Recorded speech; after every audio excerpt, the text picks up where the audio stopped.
En una Jerusalén marcada por la ley y el juicio, una mujer se encontraba atrapada en las sombras de su propia vida.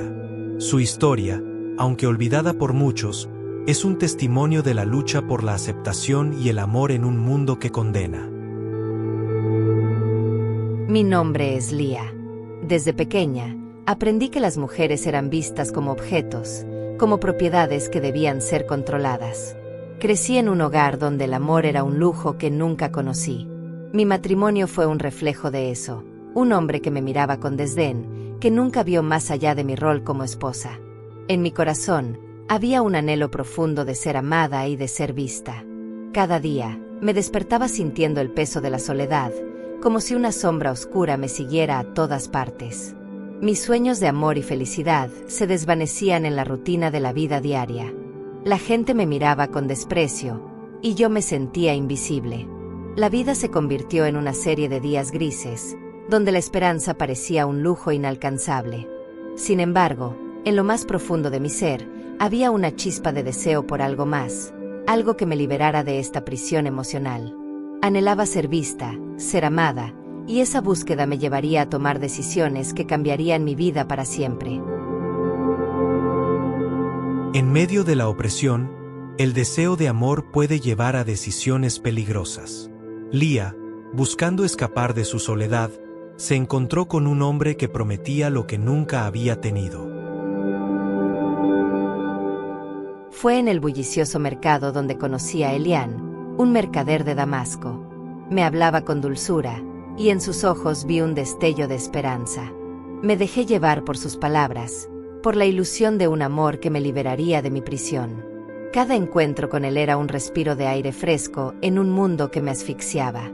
Sus sonrisas y sus promesas me hacían sentir viva, como si finalmente alguien viera mi verdadero yo. Comenzamos a encontrarnos en secreto, y cada momento juntos era un regalo que atesoraba. Sin embargo, en el fondo de mi corazón, sabía que estaba jugando con fuego. La emoción de lo prohibido me llenaba de adrenalina, pero también de miedo. Sabía que si alguien descubría nuestra relación, las consecuencias serían devastadoras. Aún así, la necesidad de amor y aceptación me cegaba. Me aferré a la esperanza de que este amor podría ser mi salvación, sin darme cuenta de que estaba a punto de caer en una trampa mortal. Pero el amor, cuando se busca en los lugares equivocados, puede convertirse en una trampa mortal. Los fariseos, celosos y llenos de odio, estaban al acecho. Una noche, mientras estaba con Elián, escuché un golpe en la puerta. Antes de que pudiera reaccionar, los hombres entraron, arrastrándome de la cama. Gritaban, me señalaban como si fuera un monstruo. Pecadora, adúltera. No entendían que solo buscaba un poco de amor en un mundo que me había dado la espalda. La confusión y el terror se apoderaron de mí mientras me arrastraban por las calles. La gente se agolpaba, y sus miradas eran como dagas que me atravesaban. Mira a la adúltera, gritaban, y yo me sentía más pequeña con cada insulto. La humillación era insoportable. Me llevaron al templo, donde sabía que mi destino se decidiría. En mi mente, solo podía pensar en Elián, en cómo había creído que su amor me salvaría.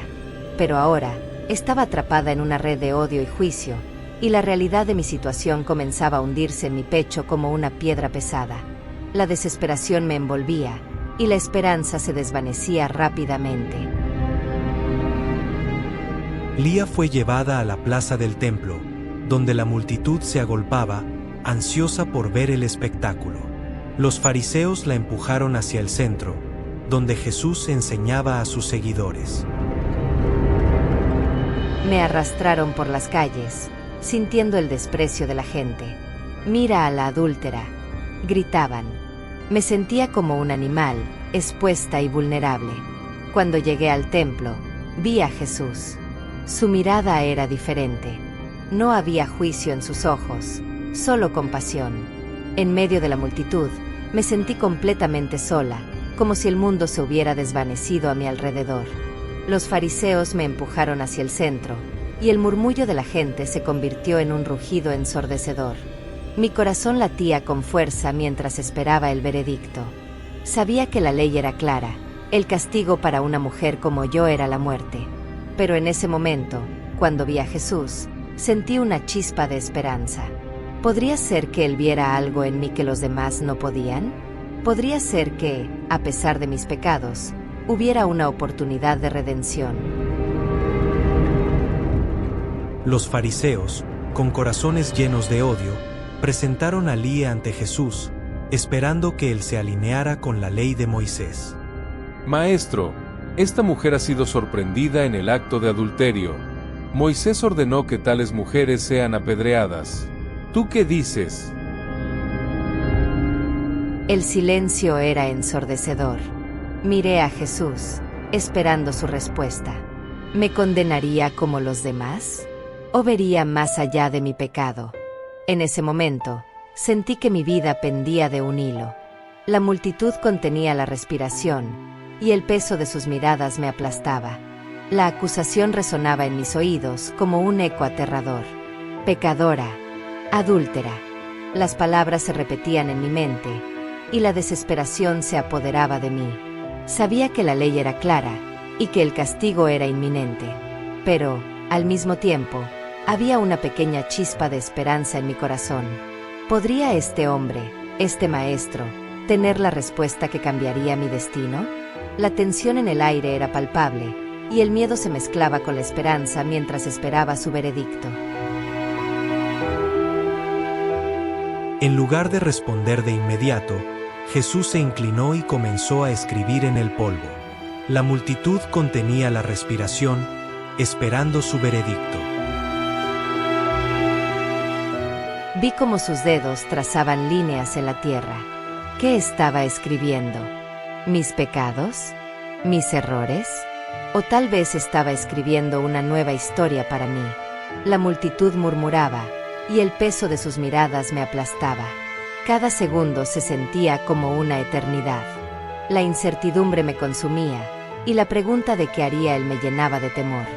En mi mente, imaginaba las piedras volando hacia mí, el dolor y la humillación. Pero, al mismo tiempo, había algo en la forma en que Jesús escribía que me daba esperanza. Era como si estuviera desafiando a la multitud, como si estuviera escribiendo una nueva narrativa, una que podría incluirme a mí. La tensión era palpable, y el silencio se volvió ensordecedor mientras todos esperaban su respuesta. Finalmente, Jesús se levantó y miró a la multitud. Sus ojos, llenos de compasión, se posaron sobre Lía. En ese momento, supe que algo extraordinario estaba a punto de suceder. Aquel de ustedes que esté sin pecado, que arroje la primera piedra. Las palabras resonaron en mi mente como un eco. ¿Qué significaban? Miré a mi alrededor y vi cómo las piedras comenzaban a caer al suelo, una tras otra. Los hombres que antes me señalaban con desprecio ahora se retiraban, avergonzados. Era como si la verdad de sus propios pecados los hubiera desarmado. Mi corazón latía con fuerza, y una mezcla de alivio y asombro me invadió. ¿Podía ser que realmente me estaban liberando? La multitud se dispersaba, y el silencio se hacía más profundo. En ese momento, sentí que la condena que había llevado sobre mis hombros comenzaba a desvanecerse. La mirada de Jesús me llenaba de esperanza, y por primera vez, sentí que podía respirar. Las palabras de Jesús no solo desarmaron a los fariseos, sino que también revelaron la hipocresía que había en sus corazones. Cada piedra que caía era un recordatorio de sus propios errores. Finalmente, solo quedamos él y yo. La multitud se había dispersado, y el silencio era abrumador. Miré a Jesús, y en su mirada vi algo que nunca había experimentado: aceptación. Su voz, suave y llena de compasión, resonó en mi corazón. Mujer, ¿dónde están tus acusadores? ¿Ninguno te ha condenado? En ese momento, sentí que el peso de la condena se desvanecía. Ninguno, Señor, respondí, con lágrimas en los ojos.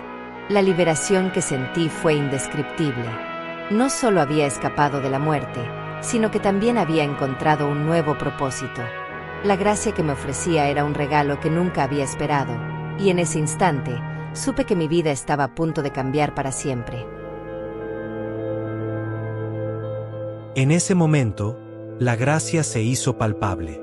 Lía, la mujer adúltera, no solo había sido perdonada, sino que había encontrado una nueva vida. Yo tampoco te condeno. Vete y no peques más. Las palabras de Jesús resonaron en mi corazón. No solo me liberó de la condena, sino que me dio una segunda oportunidad. En ese instante, supe que mi vida no terminaría en la vergüenza, sino que podría comenzar de nuevo. Caminé por las calles de Jerusalén, sintiendo el peso de las miradas, pero esta vez no era el mismo peso de la condena. Era el peso de la libertad. Sabía que debía enfrentar mi pasado, pero también sabía que tenía el poder de cambiar mi futuro. La luz de la gracia iluminaba mi camino, y por primera vez, sentí que podía ser quien realmente era. La esperanza renacía en mi corazón, y decidí que no dejaría que mi pasado definiera mi futuro. Lía se levantó, no solo como una mujer perdonada, sino como una mujer transformada. La historia de su vida había cambiado para siempre. Comencé a ayudar a otras mujeres que, como yo, habían sido atrapadas en la red del juicio y la condena. Les conté sobre el hombre que me había perdonado, que había visto más allá de mis errores. Organizar reuniones en el mercado se convirtió en mi misión. Hablábamos de nuestras luchas, de nuestros fracasos, y de cómo habíamos encontrado la fuerza para levantarnos. En cada encuentro, sentía que la comunidad se fortalecía. Cada historia compartida era un ladrillo en la construcción de un nuevo hogar, un hogar donde el amor y la aceptación reemplazaban al juicio. La vida se llenaba de esperanza, y juntas comenzamos a sanar. La redención no solo era un concepto, se estaba convirtiendo en una realidad palpable en nuestras vidas. La historia de Lía, la mujer adúltera, nos enseña que la redención y la gracia son posibles incluso en los momentos más oscuros. Su viaje de condena a perdón nos recuerda que todos merecemos una segunda oportunidad. Si esta historia te ha inspirado, no olvides darle me gusta, suscribirte a nuestro canal y activar la campana de notificaciones para más contenido conmovedor. Comparte este video con tus amigos y familiares para difundir el mensaje de amor y esperanza. Gracias por acompañarnos, y recuerda, siempre hay luz al final del túnel.